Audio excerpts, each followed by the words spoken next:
नमस्कार, आप देख रहे हैं समय साक्ष्य। मैं प्रीति रावत आपके साथ। उत्तराखंड में अब जनता को एक राहत देने के लिए जो रोपवे का काम शुरू किया जा रहा था, उस पर जो है सरकार की ओर से हरी झंडी मिल गई है।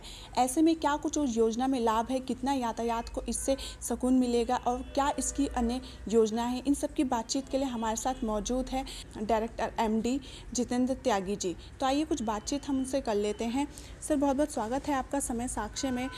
Thank you very much. पहले तो हमें यह बताइए कि रोपवे की जो योजनाएं हैं, इसमें क्या क्या रूप होंगे?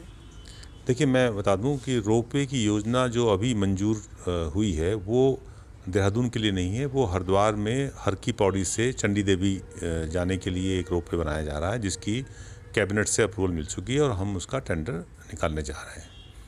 जहाँ तक देहरादून का सवाल है, देहरादून में पहले मेट्रोलाइट की DPR ऑलरेडी बनी हुई है, लेकिन बाद में सरकार ने ये निर्णय लिया कि मेट्रोलाइट की जगह हम रोपवे करना चाहते हैं, तो रोपवे की DPR पे काम चल रहा था।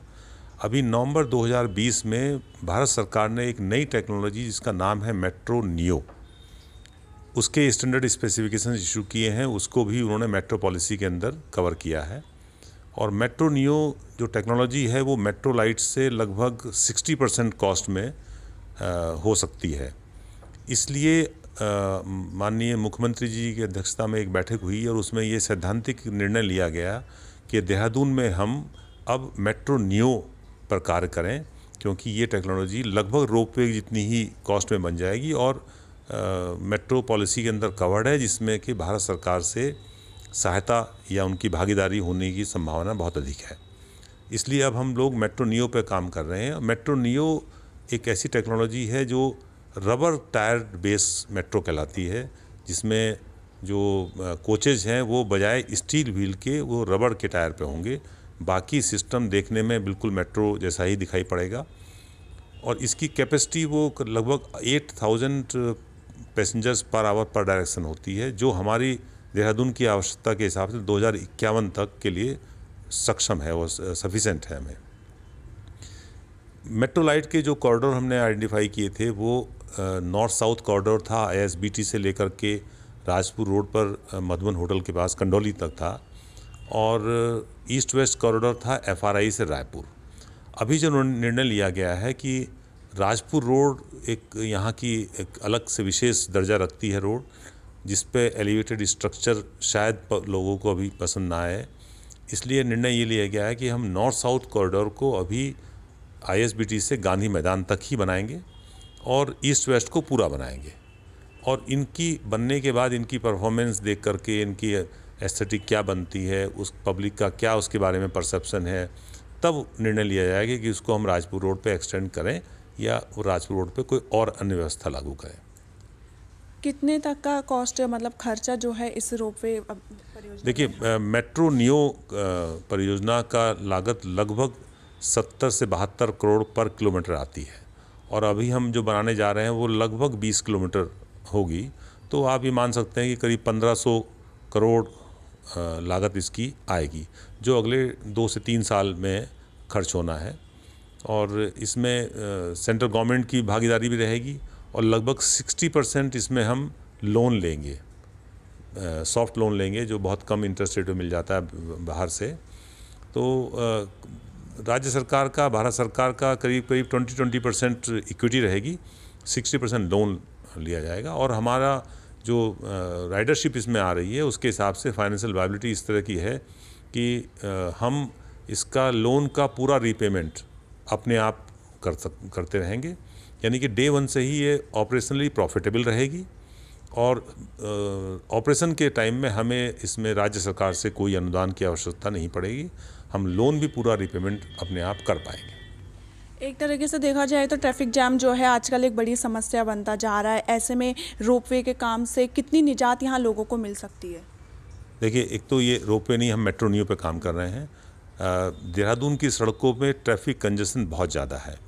एक रेशो होती है जिसको हम लोग V/C रेशो बोलते हैं। V/C रेशो बेसिकली किसी रोड की जो थियोरेटिकल कैपेसिटी है, कैरिंग कैपेसिटी है, जो IRCA गाइडलाइन के हिसाब से निकाली जाती है, उसकी विड्थ के हिसाब से निकाली जाती है, और एक्चुअल ट्रैफिक वॉल्यूम वहाँ पे कितना चल रहा है। और प्लानिंग के हिसाब से ये माना जाता है कि अगर वो V/C रेशो 0.8 से ऊपर हो जाए तो वहाँ पे कोई ना कोई अल्टरनेटिव व्यवस्था, कोई ना कोई MRTS पब्लिक ट्रांसपोर्ट सिस्टम की प्लानिंग हमें कर देनी चाहिए। यहाँ की बहुत रोड्स ऐसी हैं जिनकी V/C रेशो 0.8 से कहीं ज़्यादा ऊपर हो चुकी है। तो देहरादून शहर में कोई ना कोई अल्टरनेटिव व्यवस्था तो करनी आवश्यक है, वरना अगले 5 से 10 साल में देहरादून पूरी तरह से चोक हो जाएगा। उसी क्रम में ये मेट्रो नियो की व्यवस्था करने की योजना हम लोग बना रहे हैं। कब तक इस परियोजना के पूरा होने का आसार आपको लगते हैं? देखिए, लगभग 7 से 8 महीने परियोजना के मंजूरी में लगते हैं, क्योंकि राज्य सरकार के बाद ये योजना भेजी जाएगी भारत सरकार, जहाँ पे नीति आयोग भी इसको स्टडी करता है और सब आस्पेक्ट देखने के बाद ही मंजूरी मिलती है। तो 6 से 7 महीने का समय वहाँ भी लगता है। तो कुल 8 महीने तो इसमें मंजूरी में लगेंगे। बनाने में इसमें करीब 1.5 से 2 साल के बीच का समय लगेगा। तो हमारा लक्ष्य है कि हम इस साल के अंत तक एटलीस्ट इसको सैंक्शन करा लें और काम की टेंडर्स इनवाइट कर सकें। अगले 2 साल में फिर ये बन जाएगा। टोटल 3 साल आप मान सकते हैं कि 3 साल बाद ये योजना पब्लिक के लिए अवेलेबल होनी चाहिए। हरिद्वार में रोपवे की बात आपने करी थी, क्या कुछ इसमें काम बढ़ रहा है? हरिद्वार में एक रोपवे हम हर की पौड़ी से चंडी देवी बना रहे हैं। उसका तो ऑलरेडी अप्रूवल मिल चुका है और हम उसके टेंडर करने जा रहे हैं। हमने इनफैक्ट टेंडर उसका इनवाइट भी कर दिया है और अगले 4 से 5 महीने में हमें उम्मीद है कि हम उसका अवार्ड कर देंगे, फिर उसमें काम शुरू होगा। उसके अलावा हरिद्वार में हम लोग एक और सिस्टम है जिसको पर्सनलाइज्ड रैपिड ट्रांजिट सिस्टम बोलते हैं, या लोकल भाषा में जिसको पॉड टैक्सी बोला जाता है। हमने उसके भी expression of interest come RFQ invite किया हुआ है। वो हमारा मार्च के पहले हफ्ते में उसका सबमिशन होगा। देखते हैं उसमें कैसा रेस्पॉन्स आता है। अगर उसमें अच्छा रेस्पॉन्स मिला तो वहाँ भी एक नई प्रणाली स्थापित करने की योजना है। अगर हरिद्वार में रोपवे सफल रहा तो जैसे आपने कहा मेट्रो नियो यहाँ देहरादून में चालू किया जाएगा, तो रोपवे का कुछ सिस्टम यहाँ पर?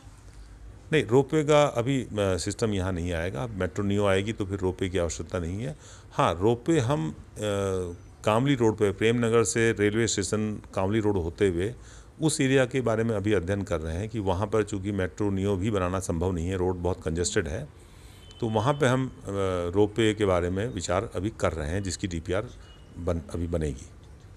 बहुत बहुत धन्यवाद आपका साक्ष्य में समय देने के लिए। यह थे हमारे साथ मेट्रो रेल के MD जितेंद्र त्यागी जी, जिनका कहना है कि जनता के पास एक ऑल्टरनेटिव चॉइस होनी चाहिए कि सड़कों से में जो मेट्रो नियो इन्होंने एक नई परियोजना लिया है, वहीं हरिद्वार में रोपवे का काम भी शुरू हो गया है। ऐसे में जो है जनता जो ट्रैफिक जैम से एक अलग से निजात उनको मिलने में एक सहयोग दिया जाएगा। अन्य जानकारियों के लिए देखते रहिए समय साक्ष्य। मैं प्रीति रावत, कैमरा पर्सन सतीश के साथ।